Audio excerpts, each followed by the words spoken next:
with many signifying the U.S. United States happen. 5, 4, 3. We have stage 2 engine ignition. 1 minute 25 seconds. Change pressure hold. And we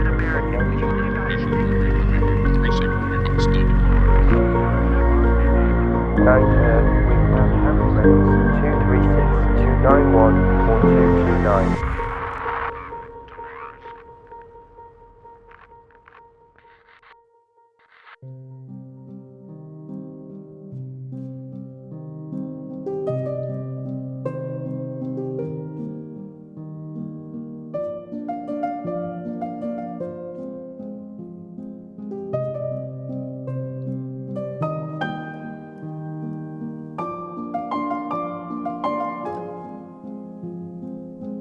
Hey guys, City Walk, City Wall here, and welcome back to Mars.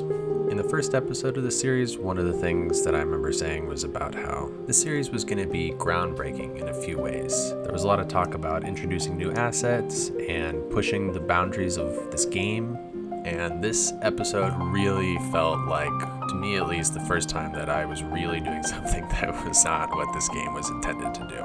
Cities Skylines is a city building game, obviously. It's about zoning residential and commercial and industrial places and making police stations and services to help that turn into a city and making road layouts and things like that. This episode was not even remotely close to that. It's the first time that I've left the dome. We're now outside of the dome working in the areas around. And that required quite a few unique and interesting assets to get made. But I think the result was worth it. I was really worried about coming out here because of the sheer size of the space out here, but I found a couple really cool solutions and now have sort of a system going forward of how to make places like this, which is much better than using props or however I was planning on doing it before. So let's jump into it.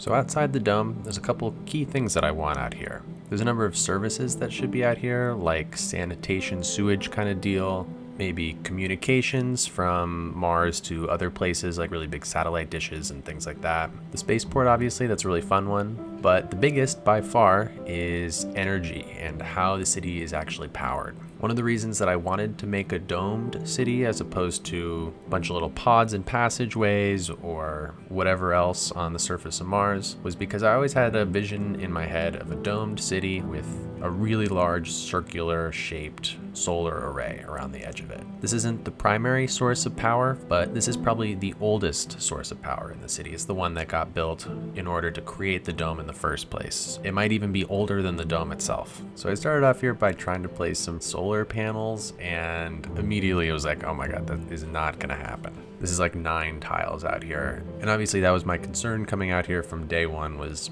it's a lot of space. How am I going to be able to fill it without starting to worry about some of the limits of the game? And one of the limits that I am nowhere close to hitting is the node and segment limit. So I thought maybe I can make a solar panel like fence, like technically it would be a fence in the game. And so I started working on that in Blender. And the more I was thinking about it, you know, out here, these solar farms, it's on Mars, it's probably very dusty. They need a way to clean these panels. So thinking about how in the game that might work, the best way to get something just like moving around, doing its own thing on a route that you tell it is to have it be a bus. If I'm gonna make a little cleaning robot to clean these panels, it should probably be a bus. So I started thinking like, where's this bus gonna drive? You know, maybe on a little dirt path next to the panels and it has a big arm that sticks out that might be stupid looking. It'd be cool if it could drive like on rails over the top of these panels. Which means the easiest way to do this instead of making a fence is to make this a road. So that was the first thing I made, was a single lane solar panel road along with this little cleaning robot that sat right on these rails that were part of the solar panels. And so I tried that out, brought that in game, made this really nice, I downloaded Precision Engineering for the first time to make this perfect layout of how these solar panels were going to be arranged. And doing it in a single lane created like hundreds and hundreds of rows of solar panels and just so many networks. And I was looking at that, and that is not the way to avoid hitting a limit. It was really a lot of nodes and segments. So instead, I made it a 7-lane road with 7 rows of solar panels. That way I could place down way fewer and still cover the same amount of space. Now, if you think about a 7-lane road in Cities Skylines and a bus just going back and forth on it, how is it going to do that? It's going to drive to the end, turn around, come back in the other direction. I don't want that weird turning around thing at the end on this road, because that would mean that the little cars are going to come off their rails and do all sorts of weird glitchy stuff. I want it to go reverse direction on the same rail. So to do that, I made each and every one of these lanes a 2-way lane, which in normal City Skylines would never in a million years function properly. Cars would get stuck immediately running into each other. But in this scenario, it's perfect. If you just put one little cleaning vehicle on each lane, it can just drive back and forth and not hit any other cleaning vehicles and not leave its track. So problem solved. Then it was just about laying down all these nodes and segments and making a ton of individual bus routes, and then moving on to the next problem here.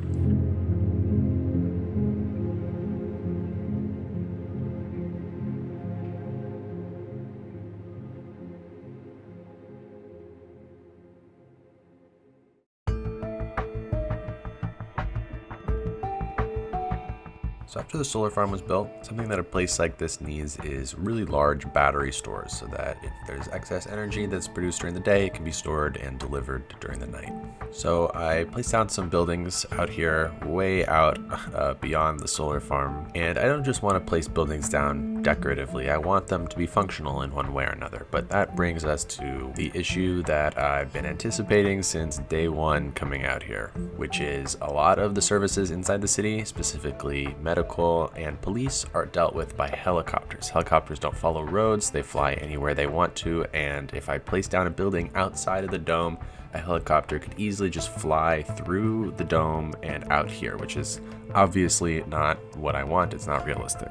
I also want this building to, provide jobs. So I decided I would place down some industrial service cubes out here so that there was a desire for people to come out to this building. So the other part of this question is, how are people going to get out here? And so I thought it would be really cool if I created something that allowed these crates to get from inside the dome to outside the dome, but hidden within something, so that they could, service these buildings. People could drive their little crate vehicles out to these giant battery packs, and you wouldn't see that happening. They would be hidden inside of something. So I went to Blender and created this surface network road. It's basically 1 lane in each direction, zonable road, but it looks like a kind of insulated sort of surface passageway that can connect different things on the sands of Mars here. So going straight through the center of the solar array, going from the dome to these batteries, is one single long straight Mars passageway. And the other thing that I did to solve this problem was I downloaded the Enhanced District Services mod, which seems to be a little bit more complicated of a mod than what I need it for. But what it allows you to do is limit where, for instance, a police station can send its police cars. So if I place a police station down out here in the battery and make a district around it, I can say anything that spawns from this police station can't leave this little area. And obviously I could say which vehicle spawns from there, so I can set all of those to just be vanilla police cars. They'll be hidden inside the passageways, and they'll service just the buildings that are in this little complex. And likewise, inside the dome, I can make the entire dome a district and set all of the things inside the dome, all the different police helipads and medical helipads and hearse stuff, to all just service the area inside the dome. Now, the last big issue here is, say there's a problem on the exterior of the dome. Maybe there's an issue on the outside of the battery, or something that is happening out here that needs someone in a spacesuit to come and deal with. How are people going to get there? How is that going to happen?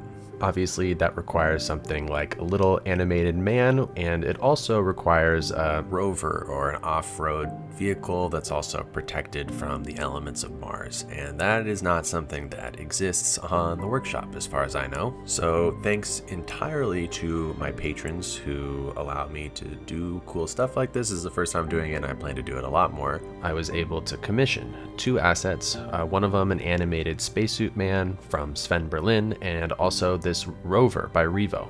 It's a absolutely huge rover. It's got like 8 wheels. It's like 6 meters wide. And similarly to these little cleaning vehicles that drive around on the solar farms, I wanted this vehicle to function as a bus so that I could just have it doing little loops all around the areas outside of the dome, and it could be on an entirely separate road network so that none of the crates or any of the other vehicles would make their way onto these roads. That's like the key thing. This has to be the only vehicle that's allowed to drive out here. I think this should obviously be a dirt road. That would make the most sense with a giant off-road vehicle.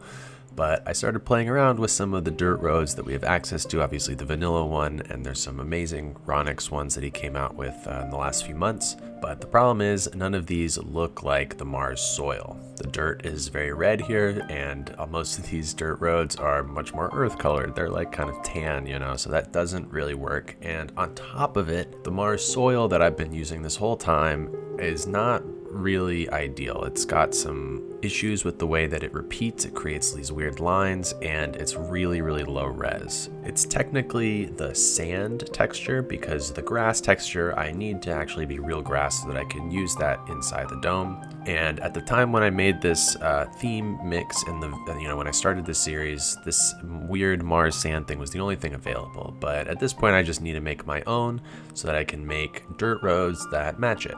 So rather than make a whole entire new theme, basically what I did was I just made a theme based off a vanilla theme, but replaced the sand texture with a nice dirt texture that I got from textures.com that I changed the colors. I made it very, very dark and very red so that it would fit well into Mars here. And then once I had that, I started working on dirt roads that would work for these rovers. So I made a road that has the same repeating texture over and over, and then on top of it, I placed different variables of the texture throughout the segment. So I don't know how good it turned out. It's pretty janky in some ways, but for the purposes of this, where we're not going to be looking at it super close, I think it works great.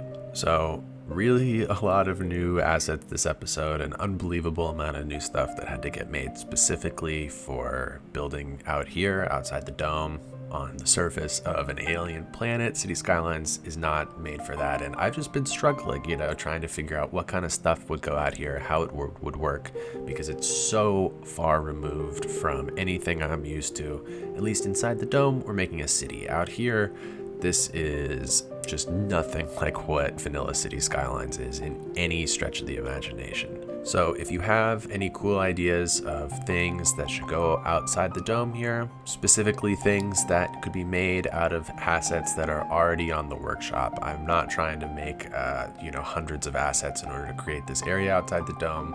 It'd be cool to start building some stuff using what we already have now that this system of transportation out here and how things are going to get connected and how things are going to have services get to them and how it's going to be functional in Cities Skylines is all set up. So I hope you guys enjoyed this episode. I really hope that you are able to find a cool way to use all these new assets. They're all out on the workshop, so you can go to my workshop page to check them out. Thank you all again for watching, and I'll see you all next time on Mars.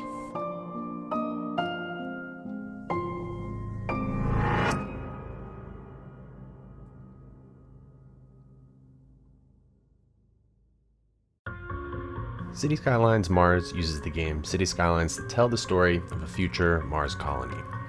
This episode, the size of the city went from just 1 tile to almost 9 tiles, all thanks to a bunch of new custom assets made by myself and others. If you'd like to subscribe to any of these assets on the Steam Workshop, the links can all be found in the description of this video. And if you're jealous that you're only just finding out about these assets now and not 3 months ago like everyone on patreon.com, consider supporting the channel over there. Not only would you get early access to custom assets like these months before they're released on the workshop, you'd also get to support commissions like the rovers made by Revo and the animated spacesuit men made by Sven Berlin. The more support I have on Patreon, the more I can commission awesome stuff from much more talented creators than myself, stuff that'll end up on the workshop and be available to everyone. I hope you all enjoyed this episode and these new assets. If you make anything cool with them, send me some screenshots on Discord. I'd love to see them. Have a great new year, and I'll see you all next time on Mars.